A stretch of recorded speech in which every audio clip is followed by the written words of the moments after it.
மகா பெரியவா சரித்திரம். அவர் வாழ்ந்த கால அனுபவங்கள் பல ஜீவன்களிடம் ஒட்டி கிடக்கின்றது.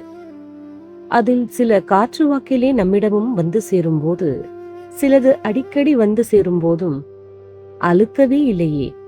அதிலே ஒன்றுதான் இது. வைகாசி அனுஷம் காஞ்சி மகா பெரியவரின் ஜென்ம நட்சத்திரம். காஞ்சியில் அநேக பக்தர்கள் கடலென திரண்டிருந்தார்கள். 1986 அன்று ஒரு ஏகாதேசி ஞாயிற்றுக்கிழமை. காஞ்சி சங்கர மடத்தில் ஸ்ரீ மகா பெரியவா பக்தர்களுக்கு தரிசனம் தந்து கொண்டிருந்தார். ஒரு ஓரத்தில் சுமார் 5 வயது குழந்தையுடன் ஒரு பக்தர் அழுதபடியே நின்று கொண்டிருந்தார். பெரியவா கண்ணில் இது பட்டுவிட்டது. அப்போது ஸ்ரீ மகா பெரியவருடன் எப்போதும் கூடவே கைங்கரியம் செய்து கொண்டிருக்கும் சந்திரமௌலி என்பவரும் திருச்சி ஸ்ரீகண்டன் என்பவரும் இருந்தனர். ஸ்ரீ மகா பெரியவா, ஸ்ரீகண்டா, அதோ கையில் குழந்தையுடன் ஒருவர் அழுதுண்டு நிற்கிறாரே, ஏன், எதற்குன்னு விசாரி.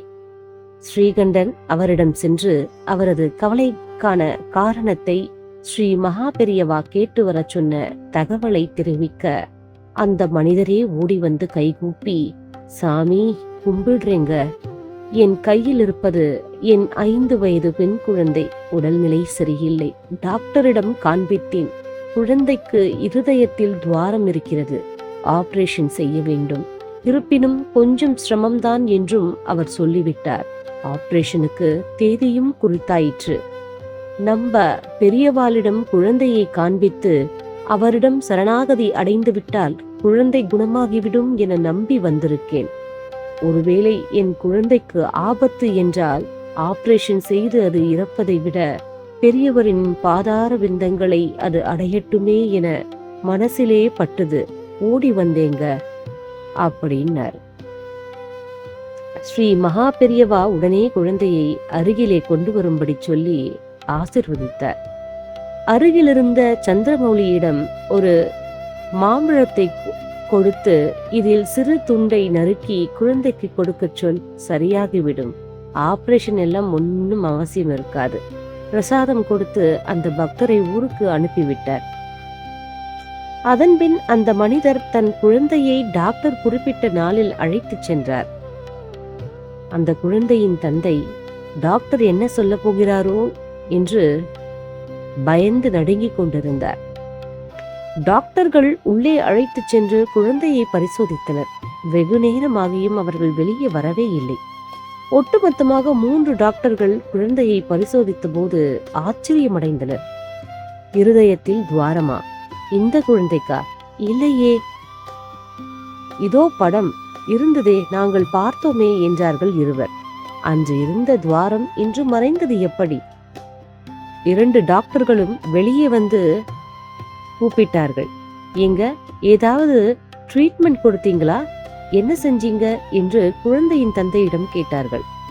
நடந்ததை விளக்கினார் அந்த தந்தை. டாக்டர்கள் ஆச்சரியப்பட்டார்கள். பின் டாக்டர்கள் இருவர் ஸ்ரீ மகா பெரியவரிடம் வந்து நடந்ததை சொல்லி மகிழ்ச்சியுடன் ஆசி பெற்று சென்றார்கள். இதன் பின் 1994 மகா பெரியவா முக்தி அடைந்து விட்டார்கள். இது நடந்து பல வருஷங்கள் ஓடிவிட்டது.